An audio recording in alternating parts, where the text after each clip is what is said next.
Boys Papier.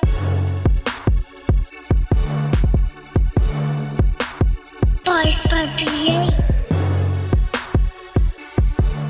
Welcome back to another episode of Bars by BA, and I am BA. If this is your first time hanging out with us, your first time checking out the channel, and you're interested in positive, uplifting content, then please go ahead and click that bell, man. Subscribe to this channel. We put out a new video every Saturday, man. Every Saturday, you can find something new on this channel. For those of y'all who have already been rocking with me, thank you so much.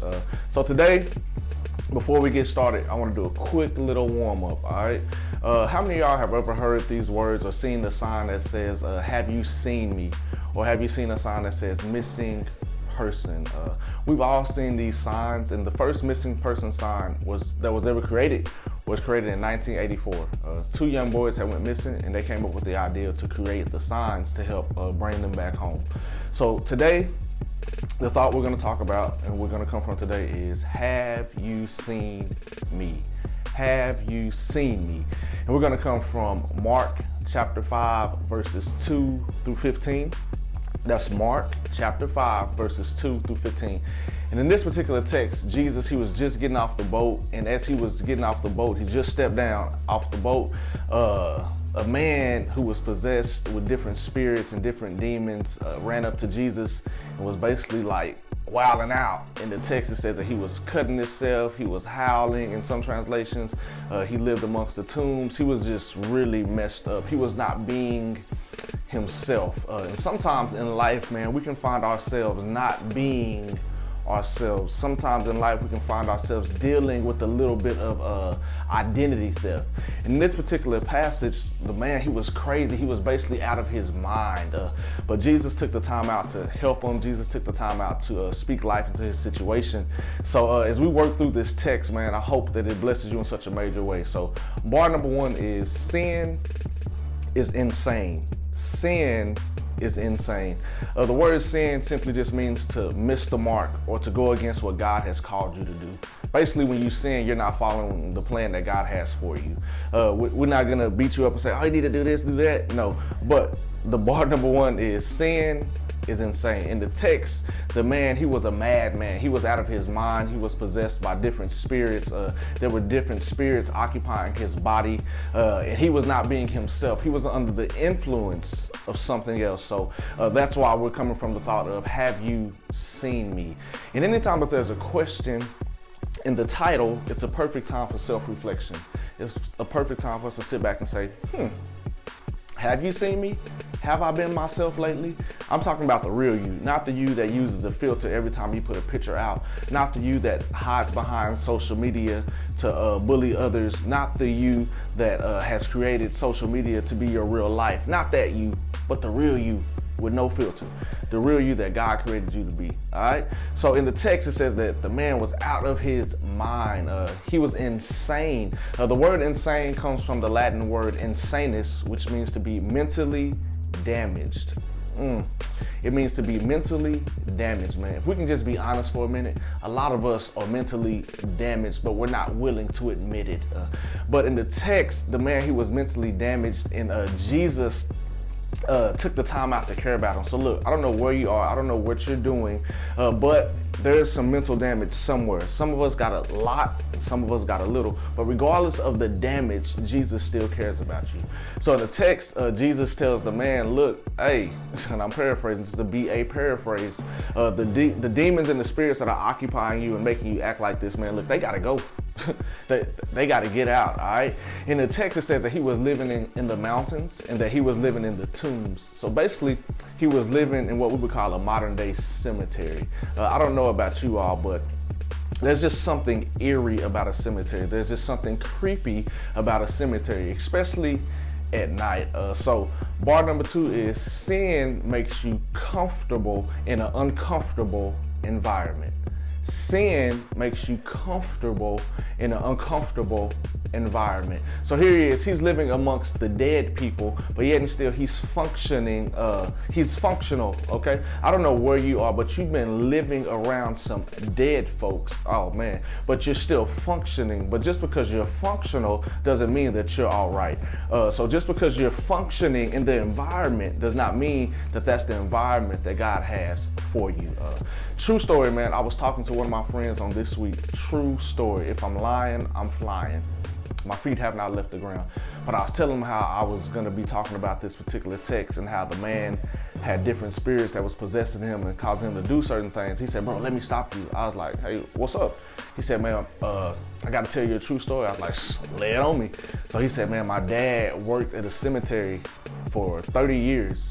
And he was working there, and we would just have strange stuff happening at our house every day, man. Every night something would go wrong. It was just really strange and a real eerie feeling. So I was like, all right, keep going. So he said that his parents had hired a priest and asked the priest to come over and take a look at what was going on in the house. And the priest walked in and he said, without even knowing any of the situations, he said, the reason why y'all have this stuff going on is because somebody works at a cemetery. And they were like, how? How do you know that somebody works at a cemetery?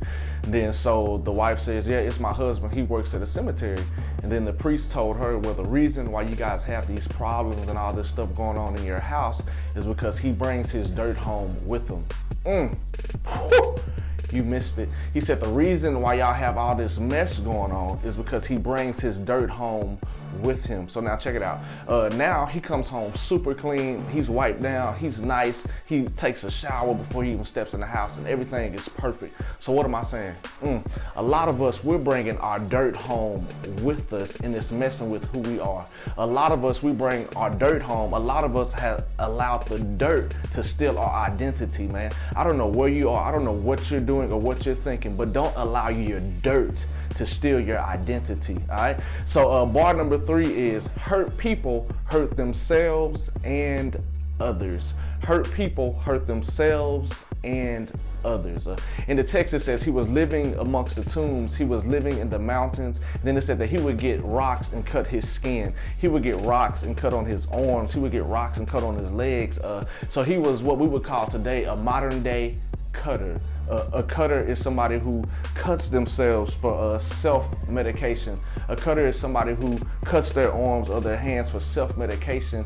And this man was trying to self-medicate himself. He was trying to fix a problem on his own. Man, I don't know where you are, but you've been trying to fix a problem on your own. You've been trying to do it your way. You've been trying to figure it out on your own, but it has not been working because you have not taken your problems to Jesus.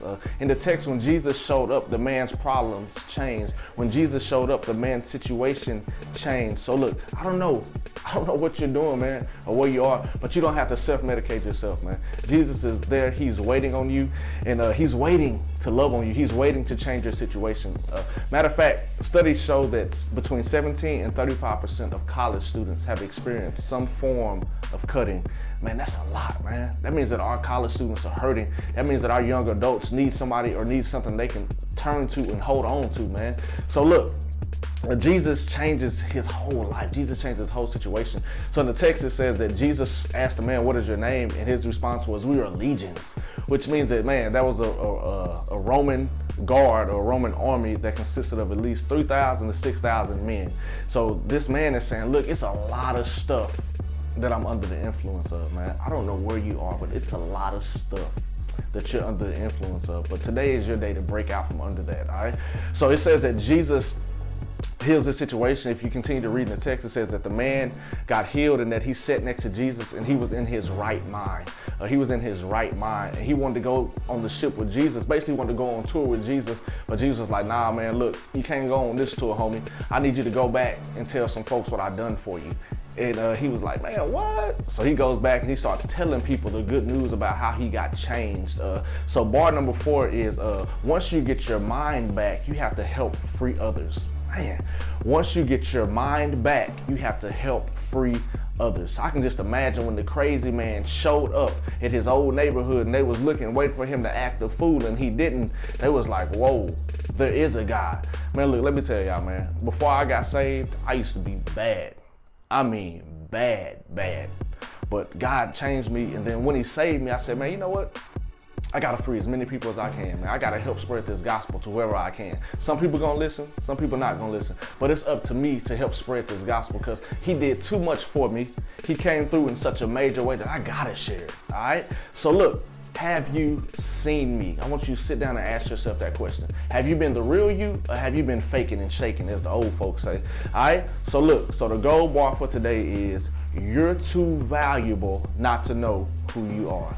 Man, you're too valuable not to know who you are, man. So hopefully this was good, man. Hopefully this was something that was right on time, man. Share this with a friend. If you have somebody that's in college, those of y'all who just went back to school, a lot of y'all rocking with me, man. Appreciate y'all, the college students, man. Thank you. My heart cries out to you all. Like, share, subscribe, man. All right, cool. We out this thing.